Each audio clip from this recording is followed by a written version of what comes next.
c'est une grande satisfaction, ça ne vous surprendra pas, parce qu'avec un score de plus de 58%, je crois que c'est un très très bon score sur une circonscription dont il y a encore quelques années, on pensait qu'elle était vouée à la droite éternellement.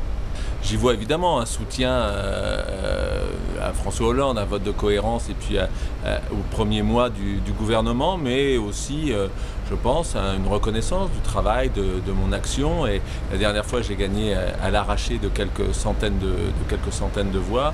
Là, j'ai plus de 6000 voix d'avance, donc j'y vois une forme d'adhésion au travail que j'ai fait et au fait que j'en ai rendu compte régulièrement et que je vais continuer à le faire. Victoire difficile dans un contexte politique national évidemment compliqué. Vous avez vu que la majorité nationale n'était pas de la tendance politique qui était la mienne.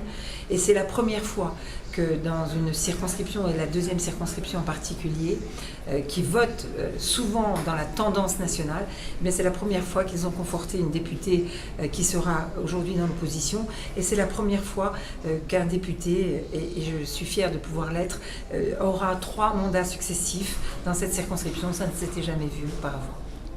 Je me réjouis du score très encourageant auquel les Tourangelles et les Tourangeaux, pour lequel ils m'ont fait confiance, parce que 42% des suffrages, plus de 15 000 voix, j'ai pas encore les chiffres définitifs, dans un contexte difficile de vague rose, c'est 5 points de mieux que ce que faisait la droite en 2008 au moment des élections municipales, donc c'est très encourageant. Ce sont des fondations solides pour travailler, pour rassembler, pour construire une alternative crédible à cette gauche que je continue à considérer comme archaïque et ringarde.